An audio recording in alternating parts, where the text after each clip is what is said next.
Let me tell you a little story about how I made a complete mess of my health at the beginning of 2024, gained loads of weight, felt just not like myself at all, and then managed to turn it around, along with the healthy habits I will be taking into 2025 and the things I'm ditching and leaving behind in 2024. If you are new around here, hi, welcome to the Real Talk with Ree podcast. My name is Rhiannon Morgan. Everyone calls me Ree. It is so great to have you here tuning in. I do want to start right at the top of this episode with a little bit of a trigger warning. We are going to be talking about emotional eating, weight gain, weight loss. If any of this is not conducive to your journey, it does not make you feel good, then please do not watch, do not listen, and I shall see you in the next one. I will not be offended. I just want to make sure that we are all consuming content that makes us feel better, which is very much the intention of this episode. I just kind of wanted to put that right out there at the top of the episode. Anyway, let's get back to the beginning of 2024. And I just fell into some really bad habits. And this seems to be a bit of a theme throughout my life, actually, that when I'm in a bit of a good place with exercise and with food, then I wonder why I ever struggle with it. And when I'm in those good kind of rhythms, get a good cadence with it, where exercise is part of my routine and eating well to nourish my body is part of my routine, I genuinely wonder why I ever self-sabotaged like I have done in various points of my life. But then equally, I have 4 children and I work for myself. So there is no one to cover me. When I'm off sick, that's another thing. I have to still do the work or whatever. And when the children are unwell, it is me that steps in. Also, as their mother. But we don't have a lot of extended family that perhaps step in and help so that I can say go to work. It's just, we just manage it between myself and my husband. So when life happens, and yes, it's only 3 of the little ones that are home full time. Our eldest is in university most of the time. But when life happens and one of the children are ill, or life happens and I've got an extra deadline, or life happens and, as happened a few times last year, I had like a big computer issue and I lost all my work and had to restore it from backups, and on 2 occasions I lost 2 days just doing that, and just things like that put you behind. The very first thing to be ditched from my routine is self-care. And of the self-care, obviously you've still got to sleep at some point, so exercise is the first to go for me. That's the very first thing that's like, bye-bye, I'm sorry, I've got other things to do, you'll have to wait. And this isn't necessarily the quote-unquote right thing to do, because we need to exercise and it's good for us and all the things, we all know this. But if you've got a sick child, you have to look after them. They're home from school, you can't just not look after them. You still have to do the work because you've got deadlines, because the work earns money and that's your job, and you still, these things still have to happen. So exercise always seemed to be the first thing out of the window. And I was in a bit of a cycle of feeling really overwhelmed. Various things happened. We'd been on an amazing trip in January. But then the thing is, with being self-employed, being on an amazing trip, I filmed loads for my Disney channel. We went to Florida.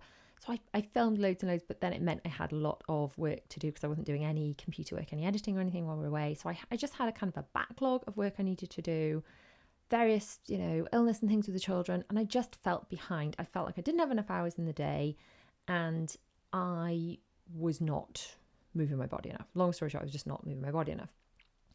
And I think being brought up in the 90s with some very strange messaging about food. Anyone else born in the 90s, you'll get it. The 90s, well, I wasn't born in the 90s. I was like aware in the 90s. I wasn't born in the 80s, let's be honest. But in the 90s was the time I was getting this messaging. We had this very odd messaging of still, which I feel is probably left over from wartime. So my grandparents would have said to my parents, you've got to clear your plate. And that, I'm sure, is left over from rationing, where they genuinely didn't have enough food. So I get where it comes from. So there's the being encouraged to to clear your plate, and because there are other starving people in the world and they don't have food, so you should clear your plate. But also so much messaging, and there were let's not point fingers, let's just say adults in my life that were incredibly rude about other people's body types. I think commenting on people's body types was very normal in the 90s. Media, just this message of must be skinny, must be skinny, must be skinny was very much all over the place. And yet also at home, the messaging was, if you are sad, put food on it. If you are stressed, put food on it and stuff it down with food. So we had all this must be skinny coupled with must eat loads kind of messaging. And it was just very confusing to my subconscious brain, where all of this messaging went into, and indeed with all of us, because, consciously we all know what's good for us, what's not good for us, but then subconscious is just basically running most of the show, isn't it? Our subconscious mind is responsible for something like 95% of what we do in our daily lives and our actions and decisions, which is quite worrying. So it's quite interesting to unpick why these things happen. But ultimately, long story short, I was not exercising. I was still getting up early before the children, but I wasn't using that time to exercise. I was like, I've got to work, I've got to catch up. And exercise felt like a luxury that I couldn't afford because I didn't have the time, because I should have been doing other things. So I was burning myself out, not exercising. And I don't know about you, but when I am in a place where I'm taking care of my body and exercising, I naturally want to fuel my body better. I naturally want to take time to eat better food and think about like adding in salad, and I don't want to kind of undo all the goodness and the work I'm doing with working out by fueling my body with junk and making me feel meh, because ultimately, and this is something I haven't realized till I was a lot older, as in now, junk food makes me feel worse. But when you're in the habit of eating junk food all the time, you don't notice that it makes you feel worse. And this is a very recent revelation to me. I am now 41, and if you figured this out younger than me, well done. But honestly, when I'm eating junk food all the time, I don't notice how pooey it makes me feel. I genuinely don't. And I've been through phases of eating absolute junk. And beginning of 2024, this is what happened. Beginning of 2024, I was like, I don't have enough time. I'm just going to eat rubbish. And I was eating so much rubbish. I can't even tell you how much rubbish I was eating. I wasn't making time for, because let's face it, fast food is quicker in some respects, as in it is quicker to just eat something that's already prepared perhaps than it is to chop up fresh salad and things, which takes a bit more time. And I was just like, nope, haven't got time. And then I was snacking at my desk. This, if you've ever had a desk job, if you have ever worked from home, you will possibly understand the struggle. And I don't know how much of this is an ADHD thing, because obviously it was during 2024 I was also diagnosed with ADHD. So prior to 2024, I was oblivious to a lot of how my mind works, and I really am learning so much about myself since this diagnosis. But have you ever heard of the term food noise, where you're like, oh, I should just go and get some Maltesers. Oh, really? Ooh, wouldn't the chocolate be nice? Oh, I finished those. I'll like some more. That constant chatter is noise that I have been trying to ignore most of my life. And I feel like the worse my health habits became, the louder the food noise became. And the more I was sort of sitting at my desk and stressing and not moving my body, the more I was like, well, it's this all or nothing. Oh, well, it's all ruined now anyway. I've had like a quote unquote bad health day, rather than having a mouthful of cake, may as well eat the whole thing sort of attitude, which I'm aware is super unhealthy. And there was a stage where the children, it's a really good idea in theory, the children, when they have birthday parties, because my 3 little ones have birthdays between Christmas and the beginning of February. So quite often, instead of party bags, I buy Easter eggs.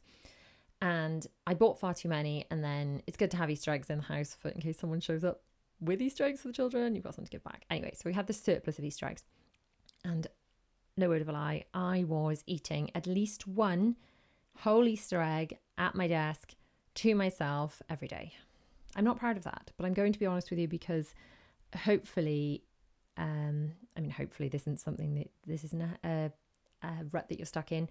For your sake, I hope it's not. But hopefully, if anyone out there is feeling in this kind of rut, the very much the same rut that I was in, then hopefully what I'm going to say in the rest of this episode will give you a little bit of hope that things can be switched around. And for me, once I made some switches, things really changed without that much effort. So fast forward to now, I'm actually recording this on the very last day of 2024. You are probably watching / listening to this next year in the future. Hello, what's it like there? Hello in the future. But yeah, I'm recording this on New Year's Eve. And I am currently weighing a stone lighter than that moment in May where I was like, I think I'd looked at myself. I'd edited a video, maybe a speed clean or something. And I'm fully aware that with what I do for a living, I have to look at my own body far more than is healthy. So most normal people would, glance themselves in the mirror on the way out the door, maybe see themselves in a picture that someone's tagged them in. Whereas because for a living, I edit videos that I am in, and especially if I'm doing something like cleaning and I've put the camera down, I'm walking all over the place. I think it was a packing video, actually. It was something like that. But anyway, I saw this video and I just thought, oh my goodness, I didn't even look like myself the way I imagine myself. I just didn't recognize it. My clothes weren't looking like they were fitting. And honestly, my body didn't feel like me. I was getting lethargic. Like I said, my clothes didn't fit. I was Googling like those sucky any pants things and like just thinking, what can I do? So I saw this trend, if you like, for walking and working. And this was just around the time that I'd had my ADHD diagnosis. And I'd heard that if you walk on a walking pad, which is basically a treadmill without bars, and you can put it under your desk, with a desk that you either raise up your computer or a desk like I've got. If you're watching on YouTube now, then you can see it. But if you're listening to the audio version, then you're going to have to head over to the YouTube channel to see what I mean. But basically this desk that you can see behind me, there is a button just here. And when you press it, the desk raises up. And then I unfold my walking pad, which is just behind me. You can see here, just under that little sofa. That's a cocktail sofa. The walking pad folds in half and it tucks away out to the waist. It's good in that it is not something that is in the garage. Like we used to have a sort of a home gym in the last house. And I had a treadmill and I went through phases of trying to run and trying to be a runner, and ultimately failed time after time after time because I had to wait till my husband could watch the children so I could go in the garage. I hated it. I was bored, and it didn't take long for me to find excuses to quit each time. However, this walking pad and desk arrangement, I can't tell you how much it's transformed my life. No exaggeration to say it's been transformational. I'd heard that if you do this walking and working, it can help your concentration with ADHD. So even if I had no concerns about my weight, and if I'm honest, I did have some concerns about my weight at the time, I wasn't feeling great in my body and I knew I needed to take steps to take better care of myself, to get my steps in.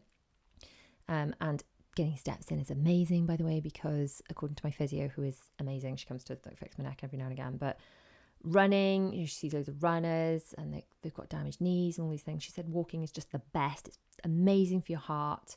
It's amazing for your body all over, and it doesn't cause the damage. It's not the bam, bam, bam of running into the pavement. It's gentle on your joints, so it's just amazing. So I thought, right, walking's great. I hate running. One of the things I hated about running was having to get all sweaty and disgusting. And I like the idea of walking and not having to have a shower or not having to change into special clothes or whatever to do it. So I loved all these ideas. I loved the idea it was going to make me focus more and concentrate more. And if you saw that video, I will link those videos below. When I unboxed it, I wasn't sure if I was going to be able to do the walking and working or if it was going to work at all. But honestly, it was really good. It did quiet some of the food noise, and I think it's just your subconscious brain is like, stay on the treadmill, don't fall off the treadmill, rather than like, should we go and get Maltesers? You know, like your brain can only say so many things, even in your subconscious. And it just, I don't know, just blocks out some of the other noise, you know, crowds out then some of the food noise with, you know, the movement, the don't fall off the treadmill. the upside of this as well, getting in my steps, so easily doing 10,000 steps a day. For context, I walk on my walking treadmill at it's 2.5. I'm not sure if that's kilometers or miles per hour, but I've got it set at 2.5, which is a comfortable pace where I'm not breaking a sweat. I'm not sort of moving around so much that it's really hard to type. But it's not problematic. It's not problematic to work, but it's moving my feet enough. So I think I've seen some people online that they're barely moving their feet at all. It's sort of like, it's so slow. It's more just almost like active standing rather than walking. And you could do that too. I'm sure that's better than still standing all day, sitting all day rather. That's probably going to be better for you, and having that option to switch. But I'm finding that it's taking me about 10 minutes to do 1,000 steps. So in 100 minutes, I've done my 10,000 steps for the day. So what impact did this have on me? Did it improve my concentration? Yes, it did improve my concentration, which is amazing. Did it crowd out some of the food noise? So I was snacking less at my desk? Yes, it did. It definitely did. Because the twofold really. It was less, should you go and get Maltesers? Should you go and get Maltesers? Can you tell that they're one of my favourite chocolates? Should you go and get Maltesers? You should, go and get Maltesers. Go and get Maltesers. I wasn't hearing as much. But also, there's that kind of, no, I'm taking care of my body. I'm going to fuel it with good stuff. So then it puts me in a place of, well, actually, I want to look at what I'm eating and I want to fuel my body properly. And I learned a few things about myself, which I'm going to share with you, for habits that I'm going to take into 2025 that have really made such a difference. Because honestly, with the changes that I've made, they've not been difficult changes. There was obviously a cost to setting up my office this way with the standing desks. I did have to buy a new desk and I did have to buy the walking pad, all of which I bought myself, obviously, because I am my own boss. But it is possible if you're working from home, this is maybe something you could ask your company for. Just put it out there. Might be worth suggesting it to them, because you can be like, hey, it's going to increase productivity and it's going to stop me getting ill so much because I'm healthier and all the things, so it is worth putting it out there, that maybe if you do work for a big company and you work from home, or indeed in an office, it's something you potentially ask your employer for. So a few things that I changed and prioritised then to take better care of my health, having realised in that May of 2024 that I was in a very negative spiral health-wise, and obviously that then impacts your mental health and impacts your physical health. It's all hand in hand. It's not good. So these are the things that I started to do that I'm going to take with me into 2025, and we will talk about some of the things we're going to leave in 2024 too. So mindful eating. I've not dieted as such, and I've not banned myself from any foods. However, I have started to treat treats more like I would treat alcohol. And let me explain. Now, the way that I discuss this with my children is food for fuel and food for fun, because I don't want to talk about good foods and bad foods, because I do not want the children that I'm bringing up to have the same messed up relationship with food that I have, that everyone else my age has and is having to battle with. I don't want that. I do not want that for them. So we have food for fuel and food for fun. And I try to tell the children to listen to their bodies and say that they need to eat until they feel comfortably full and not over full. And I think at some stage they've all been to me going, my tummy hurts, I've eaten too much. So I've asked them to remember that and said, that didn't feel nice at all, did it? So we want to stop eating before we get to that stage. But equally, we don't want to be hungry, and we just need to listen to our bodies. So when the children are saying, can I have another one? It's like, well, what does your body want? Have you had enough food to fuel you, to run around the playground, to do karate, to go to your dance lessons? That food will fuel you versus the food for fun. So I'm trying to reframe this for myself as well. And my food for fun, I've not cut any of it out. However, I have, and I'm no nutritionist, just to kind of get that out there as well as a little disclaimer, I'm no nutritionist, no doctor, but I now treat simple carbohydrates, as so bread, sugars, sweets and chocolate, cake, that kind of thing. I now treat those the same way I would alcohol, in that I wouldn't want to drink it too early in the day. I wouldn't want to go mad on it, and I wouldn't want to have it on an empty stomach. So this is how I'm thinking about it. And I find if I stick to these rules for myself, it works for my body.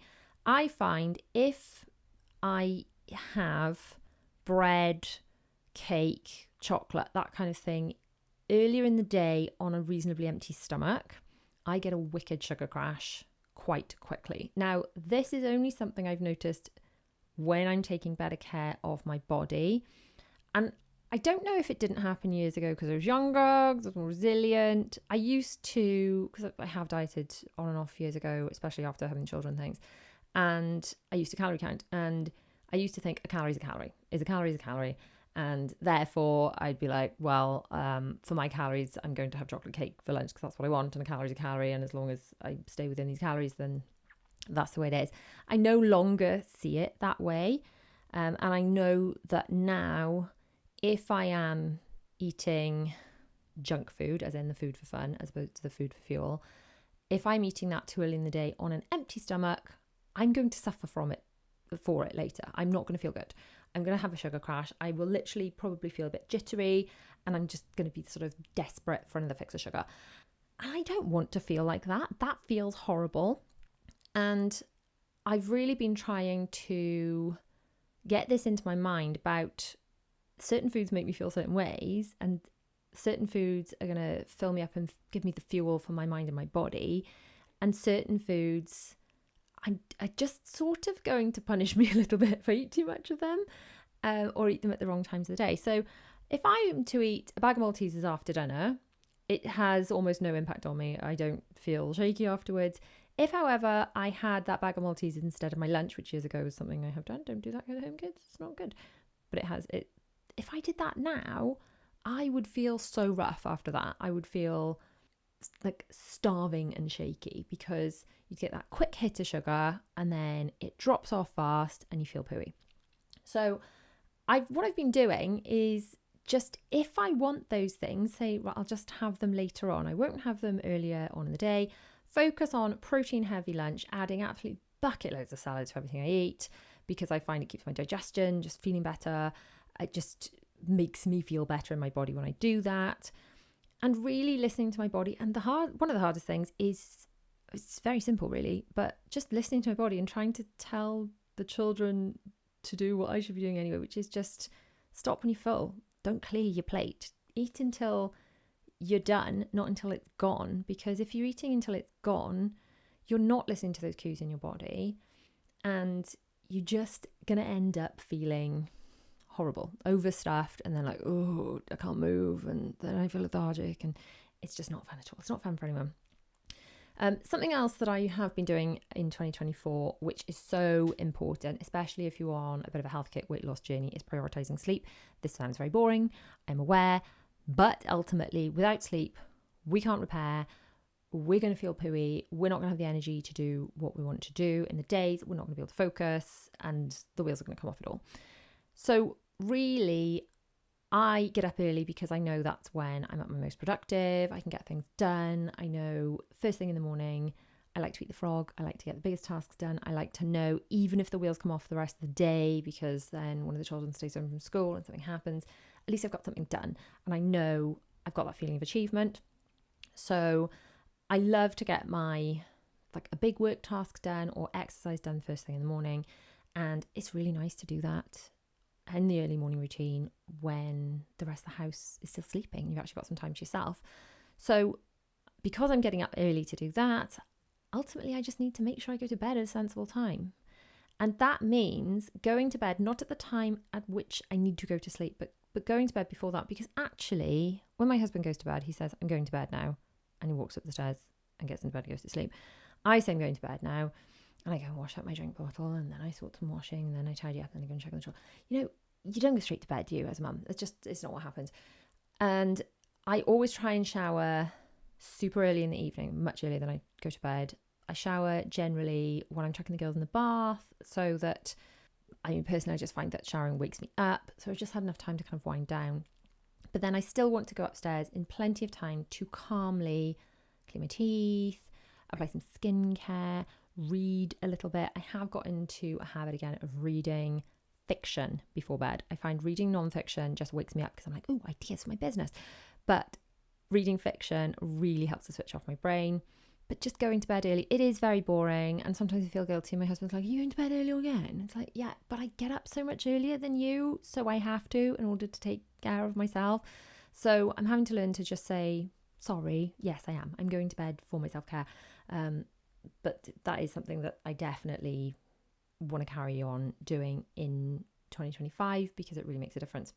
The next thing that I've done a lot of in 2024, and I'm definitely going to be doing in 2025. Can you hear that if you're only listening? Can you guess what it is yet? You can see already if you're on the video. It's my Stanley Cup. Now, this is always on my desk. I go through a couple of these, well, probably 1.5 of them every day, to be honest, at least. Plus I have squash at the table, just that's it, no added sugar, sugar-free squash, whatever. I'm going to be honest, don't tell the children. This is iced water plus a little bit of peach squash, Robinson's peach squash in there, and it's delicious, and I drink loads of it. And I find that if I go out and about, if we're on trips or I'm shopping, I'm like, why have I got a thick head? Why have I got a headache? It's because I'm not hydrating enough, because it's so easy at my desk to have this big cup thing here, to drink loads, and I feel so much better for it. One of my aunties, not the one that comes away with us, the other one, who's also lovely, but you've never seen the videos. Her answer to everything is water. If you've got a headache, you're probably dehydrated. Are you tired? Hydrate some more. You know, whatever it is. And she's so right. Whatever is the matter, have you tried drinking more water is your first step. And it's so sensible. So hydration, it sounds really boring. I know we've all heard it before. I am aware. But ultimately, getting a cup that I think looks pretty in my office, that is huge, that I don't have to refill too often because it's massive, that isn't super spill proof because like you can't sit them upside down or anything, but I can grab with one hand even when I'm walking, working. I can drink loads of. Grab yourself, you're going to do one thing, if you do nothing else for your health in 2024, grab yourself a water container of some description and drink more water. Now, something the dentist told me years ago, shout out if you're a dentist if I'm right here, but my dentist told me that if you use a sports top bottle to drink anything other than water, that's going to concentrate sugars, even no added sugar squashes, around your teeth and damage your teeth and cause more decay and build up and all sorts. But a straw is the best way, apparently, to drink anything if it's not water, because it goes past your teeth, apparently. Now, I'm no dentist, but I heard that from a dentist. If any dentists could weigh in and let me know if that's accurate, I'd be grateful. Obviously, something else that I did start in 2024 and I'll be carrying into 2025 is following my ADHD diagnosis. I did start ADHD medication. Now, this was not on the cards at all. It's not why I wanted to get diagnosed. And if you watch my videos from before I was assessed, I did not want medication. It seemed like they were saying it's the logical next step. And I was still like, no, that's not for me.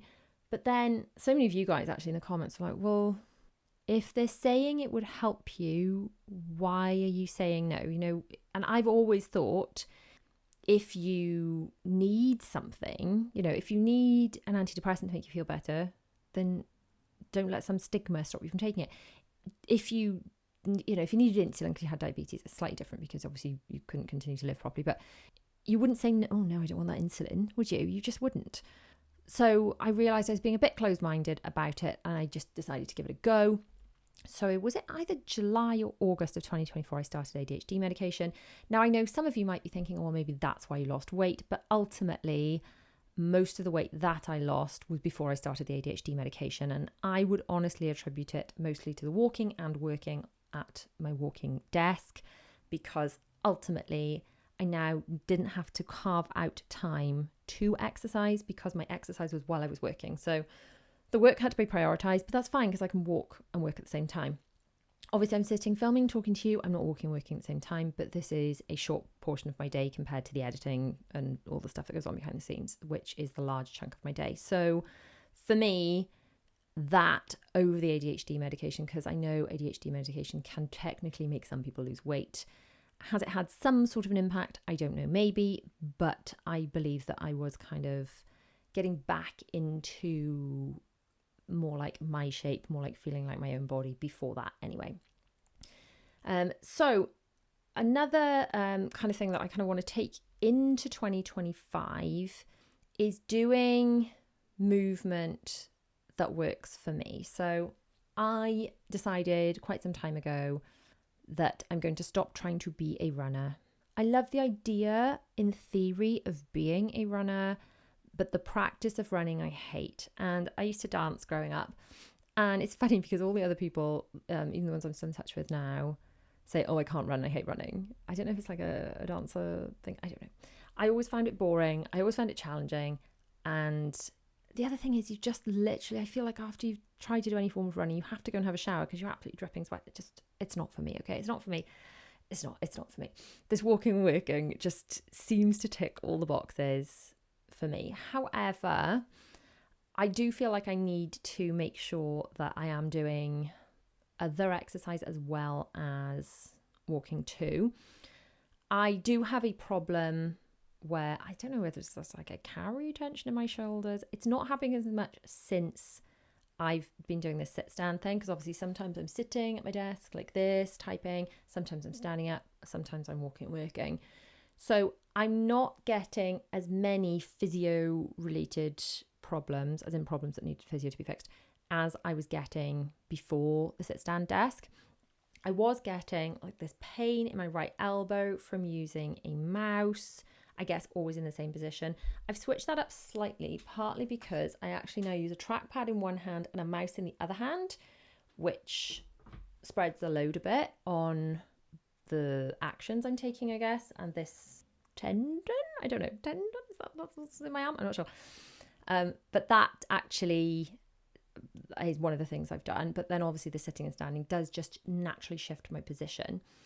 So I'm not getting, I still do get it sometimes, but sometimes I get this problem where I literally can't look left. Everything just seizes up. I think it's where I hold tension. But I would say that since I've been doing the walking and working, that has happened less. But ultimately what really stops that from building up is yoga and fitting in yoga. And again, I've been coming to my desk and just going straight to the walking and working, which is still exercise and still better than nothing. But I do want to, in 2025, make time for Pilates, yoga, and maybe strength training, partly as a gift to future me. So I'm 41 now, but I saw this, like a vertical video of someone going, I do this now, and she was picking up weights. And then there was her granny going, so I can do this now. And she just was picking up, I don't know, like a slipper off the floor or something.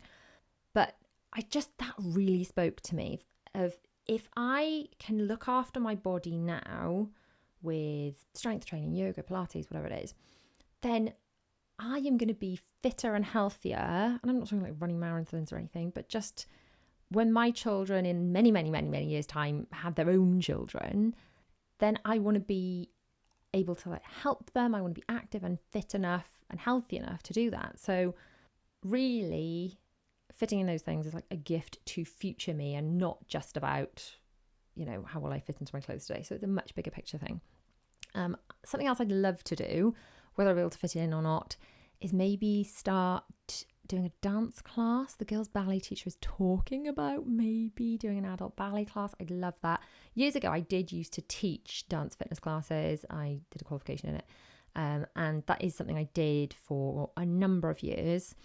And it was good for accountability because when you're the teacher, you have to go. It's not something I'd necessarily want to do now. I wouldn't want that responsibility of teaching again. And I haven't done it in so many years. But attending a ballet class, that sounds kind of fun. So have a think about what you can do in 2025 if fitness and health is one of your goals. How can you make it something that is attractive to you, that is feeling kind of in flow for you and something that excites you, not something like, oh, I have to do this.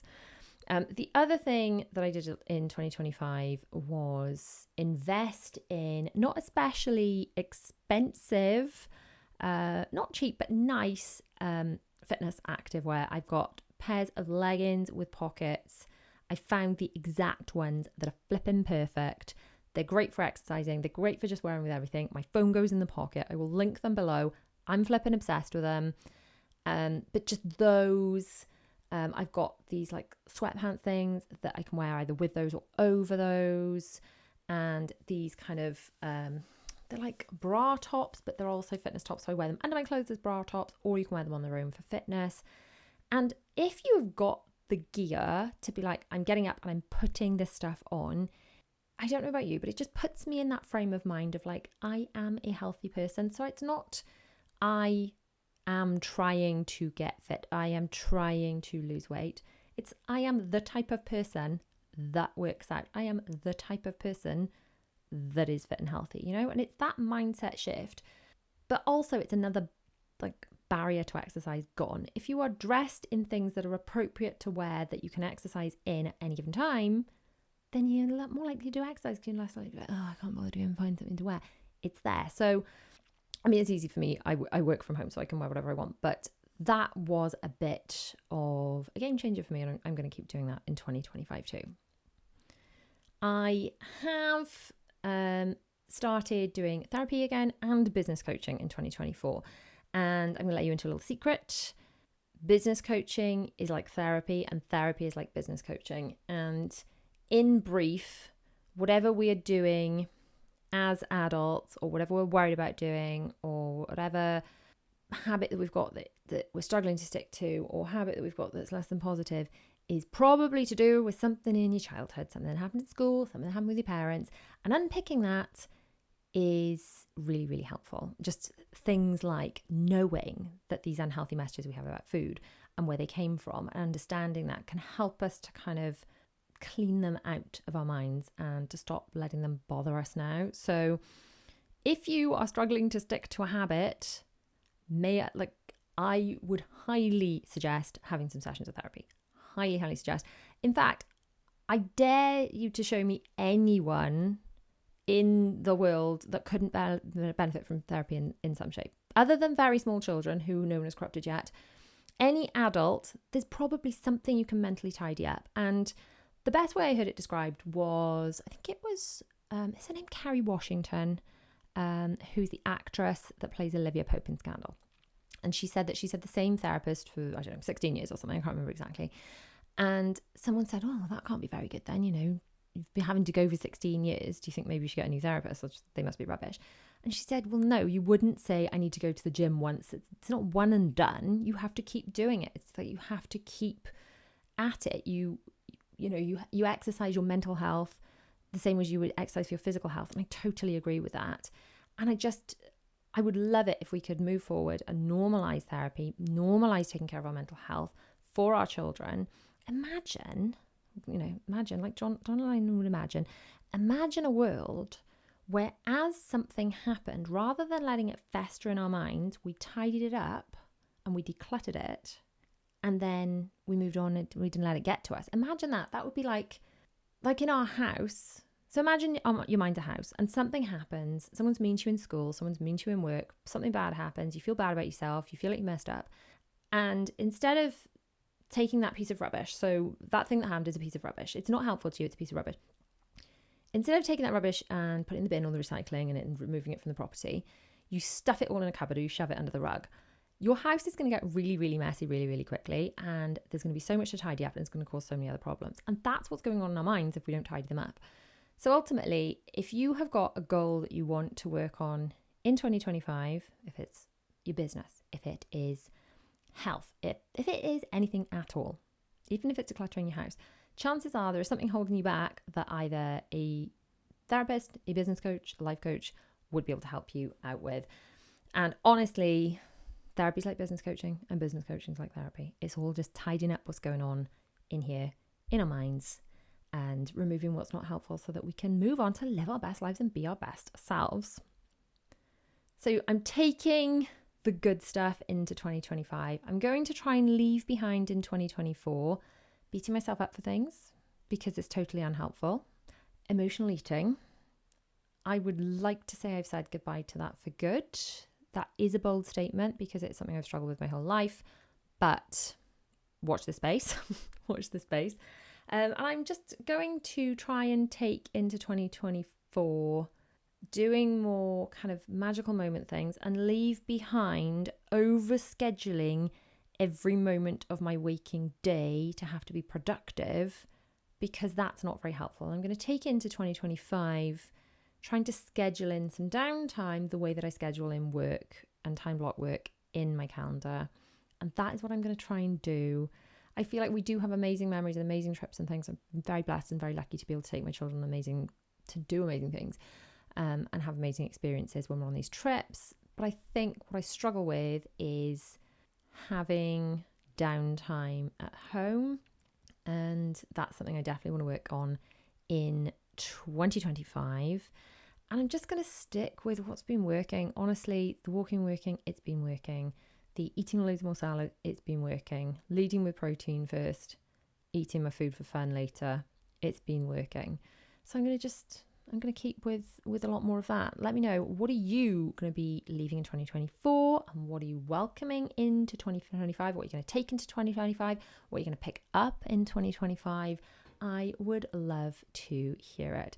Now, I did do a podcast episode where I talked in depth about a lot of stuff that went on during the year in which I was 40, most of which went on in 2024. So I'm going to link that video on screen now. Click on there or head over to my Patreon to hang out with me a little bit more. If you're listening on the pod, rate, review, subscribe, and I shall see you in the next one. Bye.